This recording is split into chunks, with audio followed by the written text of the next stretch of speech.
पहले घर की सफाई कर लेना चाहिए। उसका कारण यह है कि साफ सफाई वाले घर के अंदर लक्ष्मी टिकती है और बहुत दिनों तक रहती है। घर की सफाई कर लेना चाहिए। अब कितनी सुंदर बात हमारे शास्त्रों में, हमारे वेदों में, हमारे पुराणों में कहा गया कि दीपावली आई, लक्ष्मी जी आई तो घर की सबसे पहला काम घर में करा गया घर की सफाई। आपसे भी निवेदन है, आपके घर में जब लक्ष्मी बढ़ने लगे, दिवाली से मतलब नहीं है, दीपावली से मतलब नहीं है सफाई का। जब तुम्हारे घर में संपदा बढ़ने लगे, तुम्हारा व्यापार चलने लगे, तुम्हारी दुकान चलने लगे, तुम्हारी नौकरी अच्छी तरक्की की हो जाए, तुम्हारा पैकेज बढ़ जाए, खूब तुम कमाने लगो, तो निवेदन है जब लक्ष्मी तुम्हारे घर में आने लगे तो इस दिल की, इस मन की भी सफाई प्रतिदिन करते रहना, जिससे इसमें अहंकार ना जम जाए, इसमें अभिमान ना आ जाए, इसके अंदर अहंकार प्रकट ना हो जाए।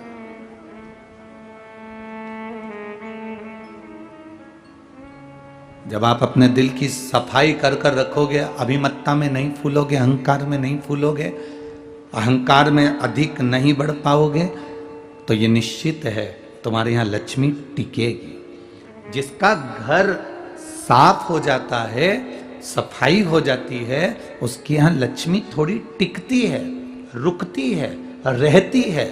आपके भीतर से अहंकार गया, काम गया, लोभ गया, वासना गई, तृष्णा गई, अहंकार गया, तो लक्ष्मी तुम्हारे घर में टिकेगी।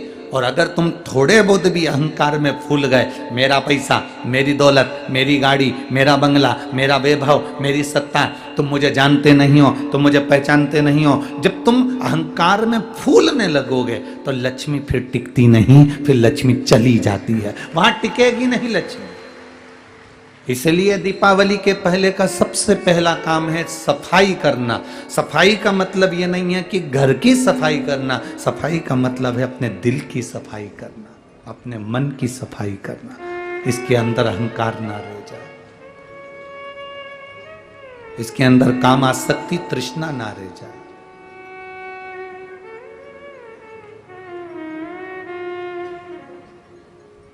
अभिमत्ता से दूर हो जाओ।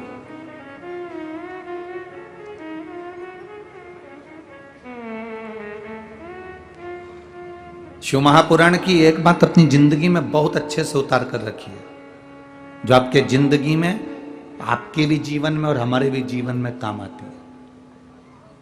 कभी बहुत बड़े विद्वान मत बनना और बहुत बड़े ज्ञानी मत बनना।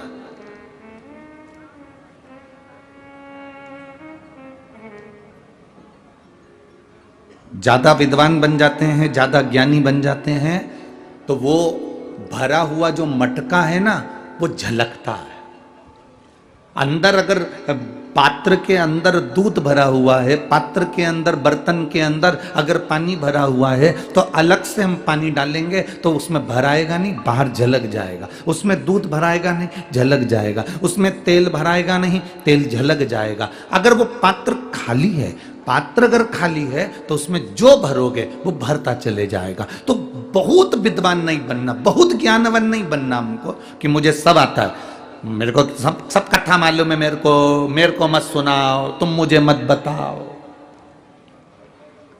कई बच्चे कह देते हैं, कई बहुएं कह देती हैं अपनी सास से, मम्मी मुझे कुछ बताने की जरूरत नहीं है, मैं कोई तुम्हारे जैसी अनपढ़ नहीं हूं, बहुत पढ़ी लिखी हूं, मुझे बहुत ज्ञान है।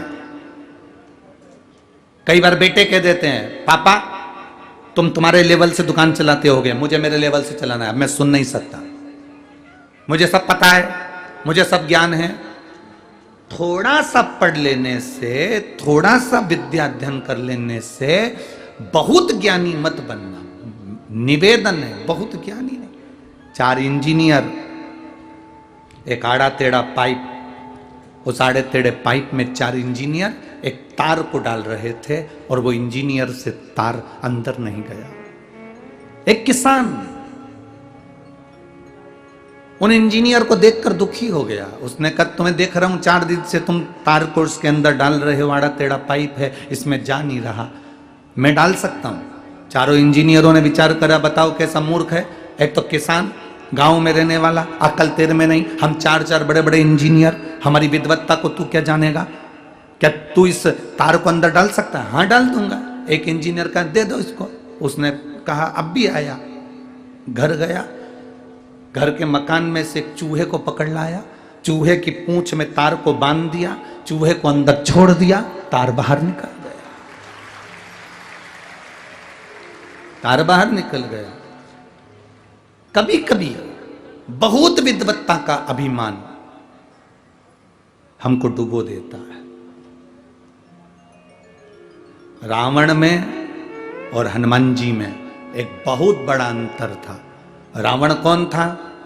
आज भी लोग कहते हैं रावण बहुत विद्वान था। बोलो सही है कि गलत है? अरे जम के तो बोलो। रावण के लिए जो भी बोलेगा तो एक बात बोलेगा कि रावण बड़ा विद्वान था, पर हनुमान जी के लिए कोई नहीं बोलेगा कि हनुमान जी विद्वान थे। हनुमान जी के लिए लोग कहते हैं विद्यावान गुणी अति चातुर। क्या बोलते हैं? बोलो जम के बोलो जरा। विद्यावान गुणी अति चातुर। हनुमान जी को विद्वान नहीं कहा, हनुमान जी को विद्यावान कहा। विद्वान जो होता है वो जगत में डोंडी पीटता रहता है, मुझे सब आता है, मुझे सब मालूम है, मुझे सब अक्ल है, तुम लोग नहीं जान सकते, हम लंकेश हैं, हम लंकेश है, यह विद्वत्ता। और विद्यावान क्या होता है? जब लंका में भी प्रवेश करता है तो मशक समान रूप धरकर प्रवेश कर जाता है।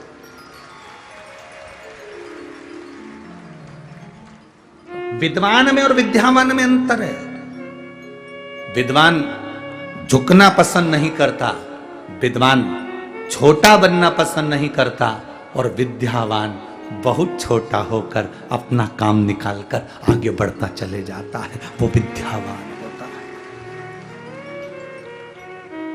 रावण को इतना ज्ञान होने के बाद भी रावण के नाम के आगे विद्यावान नहीं लिखा, उसके आगे विद्वान लिखा गया, उसके आगे विद्वान लिखा। पर विद्यावान संबोधन से संबोधित नहीं किया उसको। शिव महापुराण की कथा कहती है बहुत ज्ञानी नहीं बनना हमको, बहुत विद्वान नहीं बनना हमको। आपको कितना आता है ये आप अपने अंदर रखिए, आप कितने चतुर हैं ये चतुरता आपके अंदर रखिए, आप कितने विद्वान हैं ये विद्वत्ता आपके अंदर रखिए। जब शंकर जी के मंदिर में 1 लोटा जल चढ़ाने के लिए जाओ तब अपनी विद्वत्ता कभी मत दिखाना। कोई जल चढ़ा रहा है, आड़ा टेढ़ा चढ़ा रहा है, शंकर जी को जल चढ़ाते समय तुम्हें नहीं कहना है कि जल ऐसे चढ़ाओ।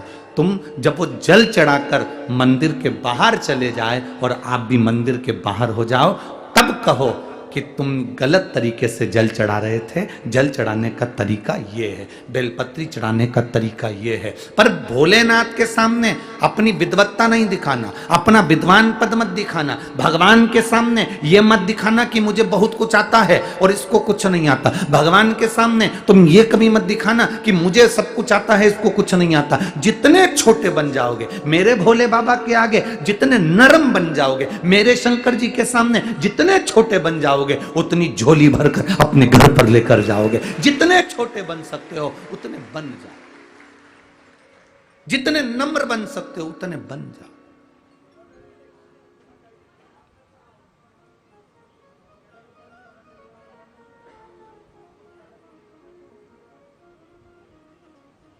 वो ब्राह्मण की बेटी, बालक ने आकर उससे लड्डू मंगा पर उसने नहीं दिया। अब उसकी नम्रता देखिए, उस बेटी की विद्या देखिए। मैं तुमको लड्डू नहीं दूंगी। क्यों नहीं दोगी? क्योंकि तुम गणेश नहीं हो।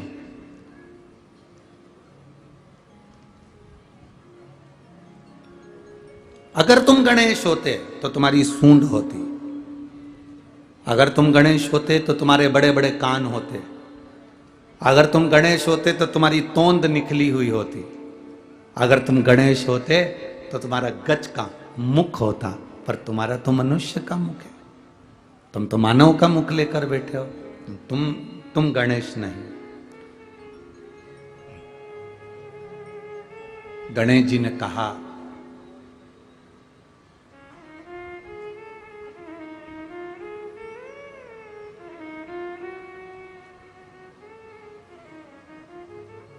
मैं तुझे क्या सबूत दूं कि मैं गणेश हूं? सबूत क्या दिया जाए कि मैं गणेश हूं?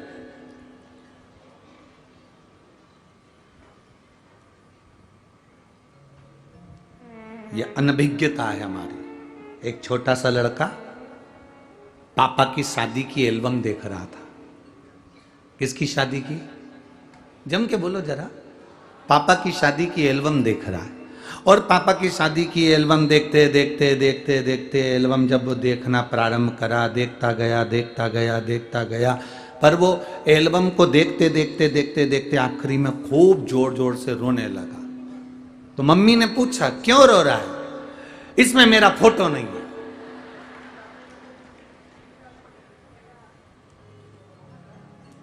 मां उसको समझाए कि तू पैदा ही नहीं हुआ था रे, इस फोटो में कहां से तू होगा? ऐसे संसार के कई लोग हैं।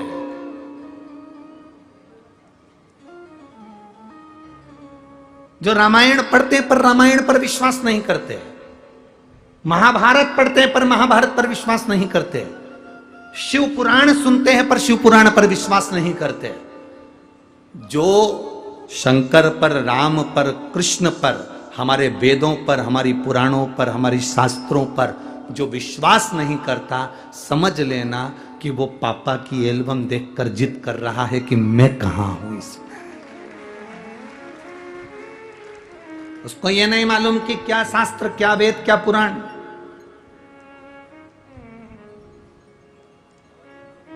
आप लोग अगर रोज रोज मंदिर, वो तो अब लोग समझदार हो गए तो आप लोग किसी के सुनते नहीं हो। नहीं तो पहले जब शुरू शुरू में आपने शिव महापुराण की कथा सुनना चालू करी होगी और मंदिर जाना चालू करा होगा, तो बहुत सारे लोग तुमको अक्ल देने वाले मिले होंगे। क्यों जाती हो, क्यों चक्कर में पड़ी हो बस सियोर वाला महाराज के, क्यों मंदिर जाती हो, क्या होगा बेलपत्र चढ़ाने से, क्या होगा फुलेरे का दर्शन करने से, क्या होगा धतूरा चढ़ाने से, क्या होगा वृक्ष की पत्ती शिव का श्रृंगार करने से। पहले लोग कहेंगे तुमको।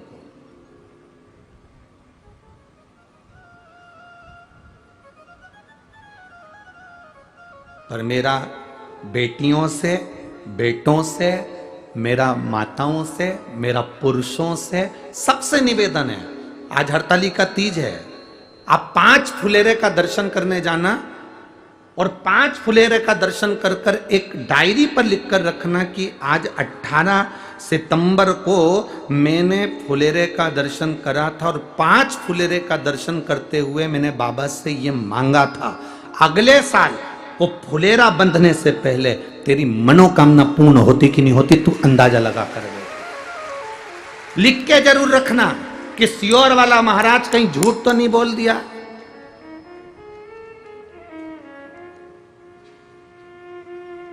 मैंने जो मांगा था वो दिया कि नहीं दिया। एक बेटी ने एक पत्र लिखा,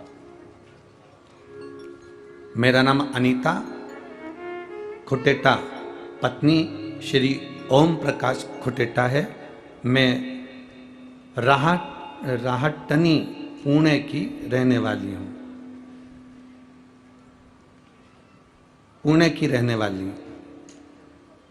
मूलतः मैं बसवा राजस्थान की निवासी हूं। कहीं बैठी हो तो हाथ हिला सकती हैं, अगर कहीं बैठी हो तो हाथ हिला सकती हैं। मेरा नाम अनीता खुटेटा, पत्नी श्री ओम प्रकाश खुटेटा, मैं राहटानी पुणे की रहने वाली हूँ। मूलतः मैं बसवा राजस्थान की निवासी हूँ। कहीं बैठी हो तो हाथ हिला सकती हैं। शिव कृपा का मैं क्या व्याख्यान करूँ गुरुदेव? आप हमारे साथ में पत्र को एलईडी पर पढ़ सकते हैं और टीवी पर आस्था चैनल के माध्यम से पढ़ सकते हैं। शिव कृपा का मैं क्या व्याख्यान करूं गुरुजी। मेरी पुत्री जो कि पिछले 10 वर्षों से राजकीय सेवा में अध्यापिका के पद के लिए प्रयास कर रही थी, सरकारी नौकरी के लिए प्रयास कर रही थी, पर 10 साल से उसको कोई फायदा नहीं हुआ, कुछ अंकों से असफल रह जाती थी। उसका विवाह 2009 में हुआ था। अभी कौन सा चल रहा है, कितना साल हो गया?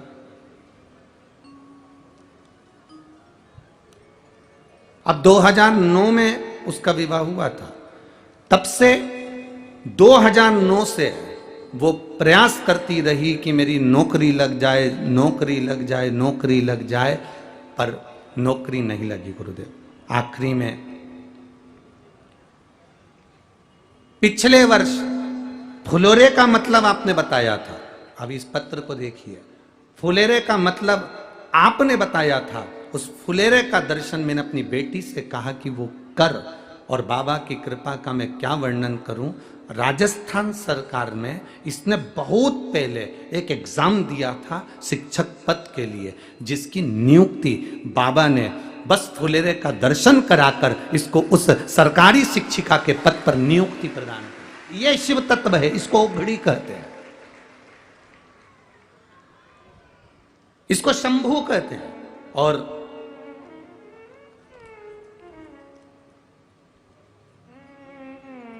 एक पत्र में उन्होंने एक और चीज लिखी है, इसी वर्ष बाबा की कृपा से 2023 में मेरे बाबा ने कृपा करी और पिछले वर्ष फुलेरे का दर्शन कर कर बाबा ने जो सुनी है, मेरी पुत्री ने पशुपति व्रत भी करा, बाबा का गुणगान भी करा, और पुत्री को 35 वर्ष की आयु में सरकारी अध्यापक की सफलता प्राप्त हुई है। ये बाबा की कृपा से प्राप्त हुई। शिव तत्व किसको कहते हैं? शंकर का गुणगान किसको कहते हैं? शंकर का गुणगान किसको कहा? आप क्या मांग रहे हैं शिव जी से, आप क्या कह रहे हैं शंकर भगवान से, ये आपके ऊपर निर्भर करता है। भोला सब दुख काटो,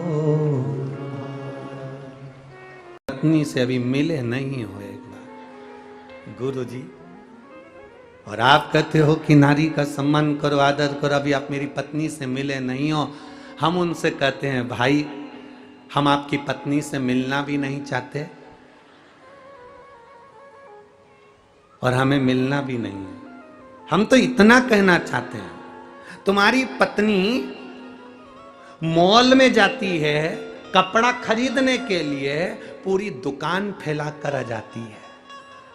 तुम्हारी पत्नी जेवर खरीदने जाती है, पूरी जेवर की दुकान फैला कर आ जाती है। ये नहीं, ये नहीं, ये सब्जी लेने जाती है तो सब्जी वाले को हिला कर आ जाती है, किराना लेने जाती है तो किराने वाले के यहाँ हिला कर आ जाती है। बड़ी मुश्किल से उसको कपड़ा पसंद आता है। जरा सोच, इतने लड़कों में तुझे पसंद करा, तू कितना कीमत वाला होगा।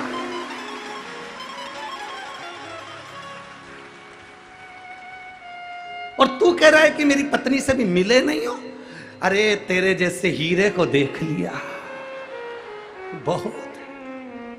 जो कपड़ा खरीदने जाए, एक मोबाइल का कवर लेने जाए तो चेंज करती रहे, मेरे को नहीं पसंद, मेरे को पसंद नहीं, मेरे को नहीं चाहिए, मेरे को पसंद नहीं। और शादी के मामले में तेरे को पसंद करा तो तू कितना किस्मत वाला है, डायमंड है तू, डायमंड हीरा है तू।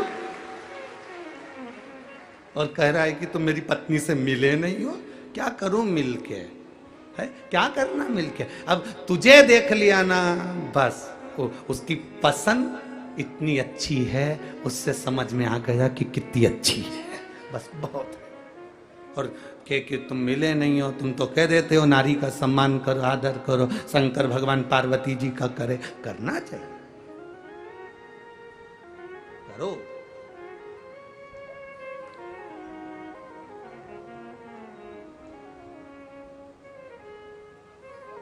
जितना आदर दोगे उतना आदर वो भी तुम्हें देगी।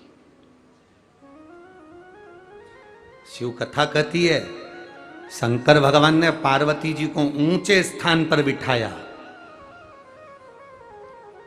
अब शिव जी ने तो पार्वती जी को केवल ऊंचे स्थान पर बिठाया, पर पार्वती जी ने शंकर को अपने दिल के सबसे ऊंचे स्थान पर बिठाया कि मेरे शिव है, ये मेरे औघड़ी है,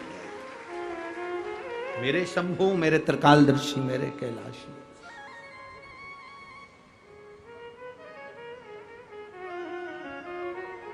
आप आदर ही करना नहीं जानते तो फिर क्या आदर होगा? किसी को फूल दीजिए तो आपको भी फूल देगा। यहां पर लोग माला लेकर आते हैं तो उन्हीं की माला हम उनको ही दे देते हैं। बोलो सही है कि गलत है? कोई अगर सामान लाया है तो उसका उसको समर्पित है, ले जाओ।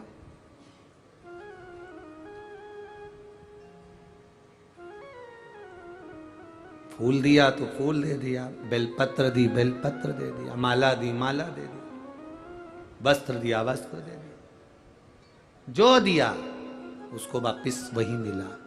आपने अपनी पत्नी को आदर दिया तो लिख कर रख लेना, तेरी पत्नी भी तुझे आदर देना प्रारंभ कर देगी। सम्मान देना पड़ेगा, पहले देना है फिर लेना है। दुनिया के लोग पहले देते नहीं है, लेने की आशा ज्यादा पड़ जाती है। सास को लगता है मेरी बहू मेरा सम्मान करे, तो मेरी सासुओं से निवेदन है बहू का सम्मान तुम चालू कर दो। हमें लेने की आदत ज्यादा है। हमारी आदत इतनी बुरी हो गई ना कि हम लेना जानते हैं पर देना नहीं जानते। मेरी बहन राखी पे राखी बांधने आएगी तो अपने भतीजों के लिए कौन कौन से कपड़े लेके आएगी। अब आशा लगी है कि बहन आ रही है, ननंद आ रही है तो वो हमारे लिए कुछ लाए, ननंद आ रही है, बहन आ रही है तो भतीजों के लिए कपड़े लाए, बहन आ रही है, ननंद आ रही है तो हमारे लिए कुछ लेकर आए। बल्कि आस ये होना चाहिए कि जीजी तू आए तो कुछ लेकर मत आना, बाबा ने हमको इतना सामर्थ्यवान बनाया है कि हम तुझे देकर भेजेंगे। बाबा ने हमको इतना सामर्थ्यवान बनाया है कि हम तुझे देकर भेजेंगे, तू लेकर मत आना जीजी। यहां पर सब है। आदत तुमने ऐसी बना ली कि बस तुम्हें लेने की आदत हो गई, देने की नहीं हुई। और मेरा निवेदन है सासुओं से भी, मेरा निवेदन है बहुओं से भी, मेरा निवेदन है पतियों से भी, मेरा निवेदन है पत्नियों से भी, मेरा निवेदन है भाई और भाभियों से भी, मेरा निवेदन है जीजी और जीजाओं से भी कि तुम दूसरे को सम्मान देने की आदत डाल लो, तुम्हें सम्मान मिलना प्रारंभ हो जाएगा। तुम दो तो पहले, तुम प्रदान तो करो पहले, तुम दे ही नहीं रहे हो और लेने की आदत डाल ली तुमने कि मुझे कोई दे दे, मुझे सम्मान दे दे, मुझे आदर दे दे, मुझे सत्कार कर दे। तुम मीठी वाणी बोलकर सम्मान देना प्रारंभ करिए, वो मीठी वाणी बोलकर तुम्हें आदर देना प्रारंभ कर देगा।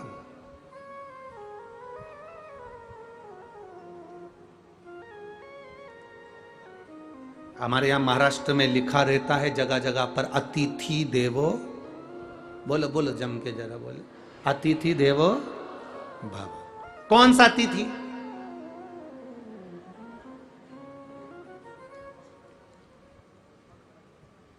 नहीं यहाँ लिखा था, हम तो देखो इतना तो हमको याद माद रहता नहीं है। वो तो यहाँ गाड़ी में से आते हैं तो वो हमारा वो पायलट है ना गाड़ी वाला, वो धीरे आराम से चलाते चलाते ले आता है बढ़िया प्रेम से। और कहीं कहीं पढ़ने में अगर आ जाता है तो हम उससे पूछते भी रहते हैं, हम उससे बात भी करते रहते हैं, ऐसा नहीं कि नहीं करते।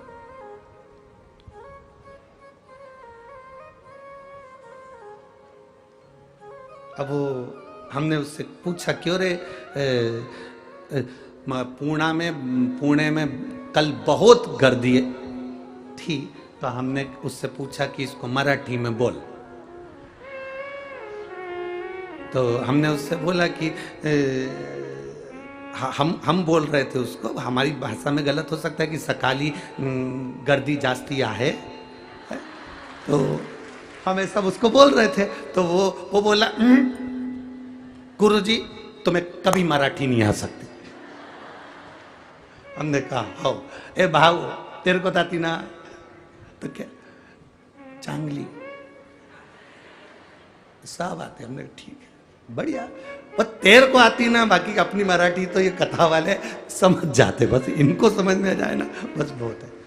अब वहां लिखा था एक जगह पर अतिथि देवो भव।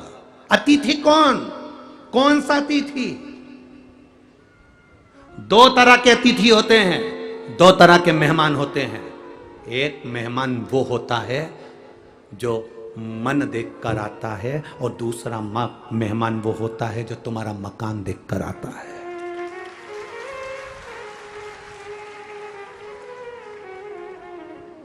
अब लिखा है अतिथि देवो भव। कौन से अतिथि के लिए लिखा?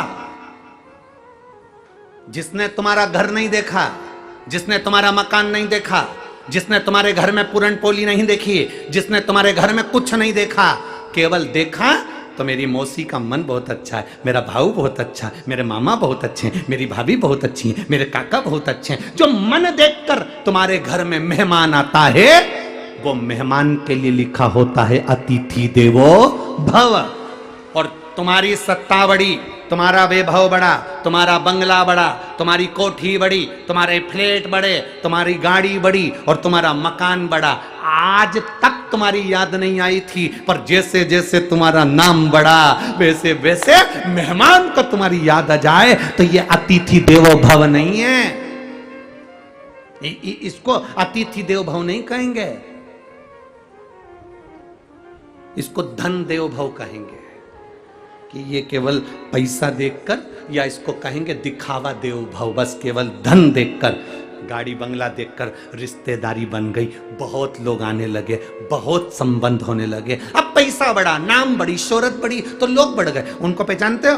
वो तो हमारे काका की लड़की, हड़पसर वाले को जानते हो, वो हमारे चाचा जी की लड़की। जब धन बढ़ गया, वैभव बढ़ गया, सत्ता बढ़ गई, पैसा बढ़ गया, तो बहुत सारे मेहमान आना चालू हो गए, बहुत सारों से पहचान हो गई। पर जब कुछ भी नहीं था, केवल ये मन था, तब कोई आता था तो समझ लेना कि वो सही अतिथि था, जो तुम्हारे दिल से आता था, दिल के लिए आता था। धन से उसको कोई प्रीति ही नहीं थी। आज के जमाने में मेहमान आए तो उसके लिए अलग से कमरा देना पड़ता है। पहले जो मेहमान मन के लिए आता था, नीचे जमीन पर गद्दे डल जाते थे, गादी डल जाती थी, लाइन से सब सो जाओ, भोजन बन जाता था। पहले मेहमान आते थे, रसोई घर में खड़े रहकर साथ में भोजन बनवाते थे। आज के मेहमान तो टेबल पे, भाभी ले आओ, क्या बनाया है? इडली सांभर, भाभी बहुत अच्छा बनाया। तो मन ऐसा होता है, इतनी चरी, एक बार आके काम तो करी, कितनी खाई, थोड़ा सा तो काम कर, बहुत अच्छा बना। ये जो मेहमान हैं, जो केवल टेबल पर बैठकर, सामने बैठकर खाकर चले जाते हैं, रसोई घर में झांक कर भी नहीं आते कि एक बहू काम कर रही है, एक सास काम कर रही है, एक बुजुर्ग काम कर रहा है, चलो मैं आई हूं, मेहमान बनकर आई हूं। मेहमान का मतलब क्या होता है? जो मन में निवास करे, और मन में निवास करने वाला तो रसोई घर में आकर, ला बेटा मैं काम कर देती हूँ, सब्जी में काट देती हूँ, तू दूसरा काम कर ले, ला आटा में उसन देती हूँ, तू दूसरा काम कर ले। ये पहले के मेहमान होते थे, जो आते थे तो सीधे काम में लग जाते थे। आज के मेहमान तो इतनी डेंटिंग पेंटिंग करके आते, राम, इतनी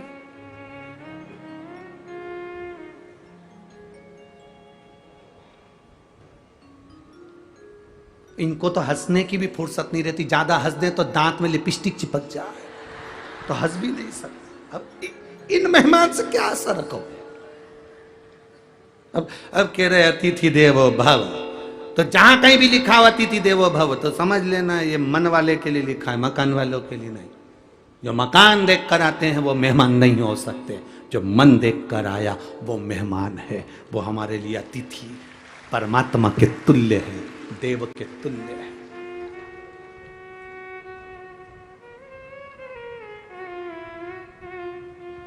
आज कल की बात है, आज की बात है। शंकर भाऊ के भैया आए थे, विजय भाऊ, तो उनके साथ में कुछ लोग आए थे, तो वो बाहर बैठकर बात कर रहे थे कि कथा में इतने अच्छे लोग आए हुए हैं, इतने सात्विक लोग आए हुए हैं कि कथा भी सुनते हैं, भजन भी करते हैं, रात भर इनके कीर्तन भजन ढोलक पेटी पर चलते रहते हैं और लोग नाचते आनंद करते रहते हैं।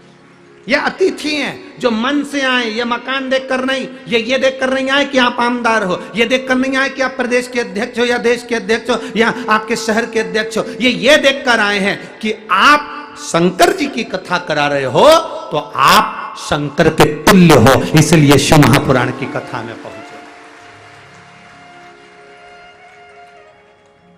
ये शिव के तुल्य मानकर आपको कथा करवाने वाला शंकर, कथा सुनने वाला शंकर, कथा करने वाला भी शंकर ही है। हम तो केवल एक निमित्त।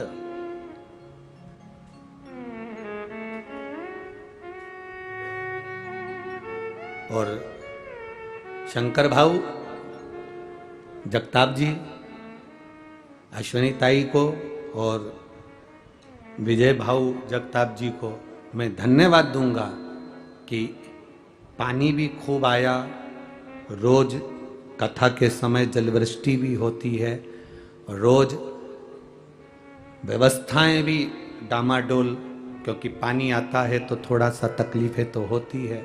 पर अश्विनी ताई को भी धन्यवाद दूंगा, विजय भाऊ को भी दूंगा और शंकर भाऊ जगताप जी को भी धन्यवाद दूंगा कि आपकी जो मित्र मंडली है और आपके जो कार्यकर्ता हैं, इन कार्यकर्ताओं को कथा अगर पूरी हो जाए तो एक बार इनकी पीठ जरूर थपथपाना कि इनके बल पर यह कार्य सफल है।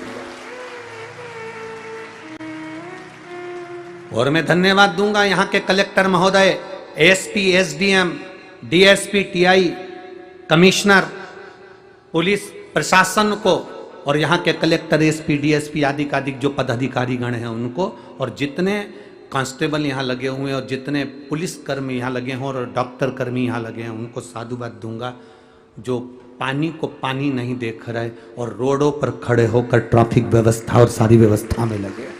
धन्यवाद। क्योंकि ये कथा साधारण नहीं, पुणे नगर की, कल हम अखबार में देख रहे थे, पुणे नगर के इतिहास की पहली कथा है जिसमें इतने लाखों भक्त एक साथ बैठकर कथा को श्रवण कर रहे हैं। रोड भरी पड़ी हुई है, यह पुणे नगर की पहली कथा। एक भक्ति का, विश्वास का बल आपके भीतर हो, आए आपके भरोसे, अतिथि देवो भव हो जाए। महाराज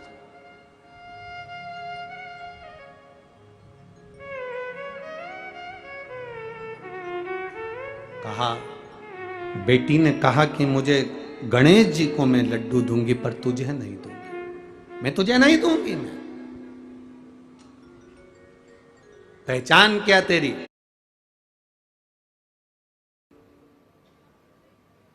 संतान का सुख नहीं हो पा रहा था।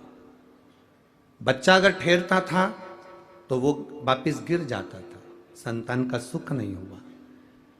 तब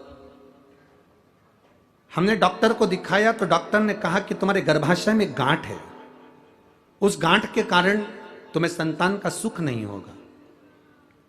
कहीं बैठी हो तो हाथ हिला सकती हैं आप ही हैं। बच्चा आया है साथ में, गोदी में ले लो उसको।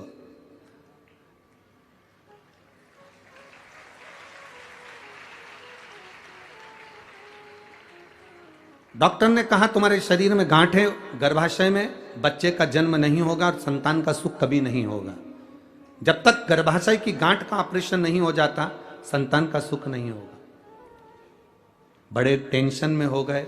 समय आया, मेरी सास ने कहा कि तुम शिव पुराण सुनो, बाबा सब अच्छा करेगा। और मेरा गर्भ भी ठहरा गुरुदेव, शरीर में गांठ भी रही। डॉक्टर कहते रहे कि ये गांठ के कारण तुम्हारे यहाँ संतान नहीं होगी, पर मेरे बाबा ने मुझ पर कृपा करी और वो गांठ होने के बाद भी मेरे शिव जी ने मेरे गर्भाशय से एक बेटे को जन्म दिया। मैं उसको लेकर कथा मंडप में आई हूँ। बाबा की कृपा। उसको थोड़ा सा ऊंचा कर दो, बालक को थोड़ा सा गोदी में ऊंचा कर दो। श्री शिवाय नमस्तुभ्यम। रख लीजिए, बैठिए। साधुवाद, बधाई। ये शिव कृपा ही है। आपने एक लाइन बड़ी अच्छी लिखी है, लुटा दिया भंडार काशी वाले ने, कर दिया माला माल काशी वाले। शिव तत्व की प्राप्ति, बैठो बहन बैठो, शिव तत्व की प्राप्ति इसी को कहते हैं, शंकर की उदारता इसी को कहते हैं, आपका भरोसा इसी को कहते हैं। वो कैसे मिलेगा? आपने आपकी सासू की बात पर विश्वास करा और शिव महापुराण की कथा को टीवी पर सुना, टीवी पर सुनकर विश्वास कर कर फिर गर्भ धारण हुआ, तो ये भरोसा हो गया कि अब देगा तो मेरा महादेव देगा, दूसरा कोई नहीं दे सकता। ये विश्वास दृढ़ हो गया, पक्का हो गया। और विश्वास ही तो दृढ़ करना है, भरोसा ही तो पक्का करना है। हमारा विश्वास ही पक्का नहीं हो, हमारा भरोसा ही पक्का नहीं हो, तो हम कैसे भगवत पद को प्राप्त कर सकते हैं? यहां कई लोग आए होंगे, उनका विश्वास पक्का होना चाहिए। मैं कथा सुनने गई हूं, मैंने 7 दिन की शिव महापुराण की कथा, अष्टविनायक शिव महापुराण की कथा पुणे नगर में सांगवी में सुनी है। शंकर भाऊ उस कथा को कराए हैं, मैंने सुना उस कथा को, और मेरा विश्वास करता है अगली कथा कहीं पर भी होगी तो मेरा पत्र जरूर पहुंचेगा, यह निश्चित है। यह विश्वास के बल पर पहुंचता है। भरोसा होगा तो परमात्मा मिलेगा, भरोसा ही नहीं होगा तो परमात्मा कैसे मिलेगा? खाली ना जाता कोई दर से तुम्हारे, खाली ना जाता कोई दर से तुम्हारे, मैं भी खड़ी हूँ नन्ही बाहें पसारे, अपने हृदय लगा लो, गिरा जा रहा हूँ, उठा लो, उठा भोले अपने दर से अब तो न टालो, गिरी जा रही हूँ, उठा करो विनती, वो खाली नहीं भेजता। आज हरतालिका तीज के दिन कथा सुन रहे हो, ये बाबा का फुलेरा शिव महापुराण के ऊपर लगा है। आप उस फुलेरे की छत्र छाया में बैठे हो, कुछ ना कुछ तो बाबा देकर भेजेगा, खाली कैसे भेज सकता है? कैसे भेजेगा? विश्वास दृढ़ करिए, भरोसा पक्का करिए, वो आएगा, देगा, निश्चित है। कह दिया लड़की ने, मैं तुम्हें लड्डू नहीं, गणेश जी कह रहे भगवान शिव जी से, उसने मुझे नहीं दिया। अब गणेश जी को गुस्सा आया, गणेश जी ने कहा पिताजी से, बासी रोटी का लड्डू है और नाटक कितना कर रही है, मोतीचूर का होता तो बात दूसरी थी।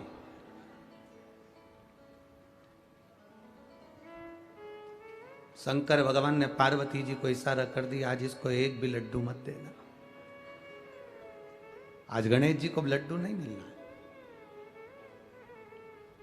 मां के पास में श्री गणेश जी महाराज पहुंच कर कहते हैं, मां भूख लगी है, मोदक देना, लड्डू देना। मां कहती आज तो बना ही नहीं है। षडानंद कार्तिकेय जी के पास गए गणेश जी, भैया भूख लगी है। गणेश कार्तिकेय जी बोले, तेरी तो भूख बारी न्यारी है, तेरी भूख कम होती है, 1-2 लड्डू से तेरा काम चलता है? नहीं है मेरे पास में। अशोक सुंदरी के पास पहुंच गए, जीजी लड्डू, जीजी के है ही नहीं, रखे थे तो ऊंदरा खा गया, चूहा, लड्डू ही नहीं बचे। ओ अब शंकर जी की लीला बड़ी अपरंपार है। शिव जी ने बड़ी भारी कृपा करी, गणेश जी को भूख लगी, और जब भूख लगती है तो चाहे सास हो, चाहे बहू हो, चाहे तुम रोज पिज्जा खाओ, चाहे बर्गर खाओ, चाहे चाउमीन खाओ, जब भूख लगती है तो बासी रोटी भी निपटा जाते हो।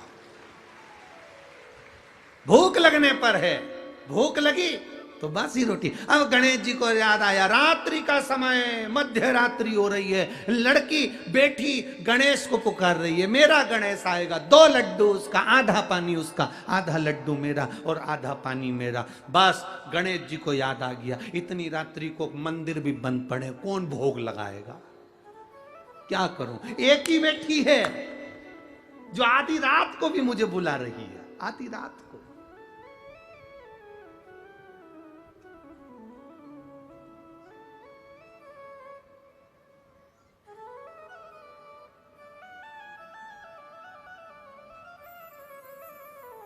आज कोई पूछ रहा था, गुरुजी कल गणेश जी बिठाने का समय क्या है? 19 तारीख को गणेश जी बैठेंगे तो उनके बिठाने का समय क्या है? हमसे पूछ रहे थे। अब हम तो शंकर जी के भगत, शिव जी की उपासना, अब हम क्या समय बताएं? तो उन्होंने पूछा गणेश जी फ्री कब रहते हैं? तो हमने कहा अब ये तुम्हारे ऊपर, हमको तो मालूम भी नहीं, हम तो अपॉइंटमेंट लिए भी नहीं उनसे, तो तुम्हें ज्यादा स्मरण हो। तो किन आप शंकर जी की कथा करते हो, आपको नहीं मालूम कि गणेश जी कब फ्री रहते हैं? हमने कहा गणेश जी फ्री रहने का केवल एक समय होता है, एक टाइम होता है, एक पल होता है, एक घड़ी होती है कि गणेश जी महाराज हमारे घर में आ गए। गणेश जी की सबसे पहली जो आरती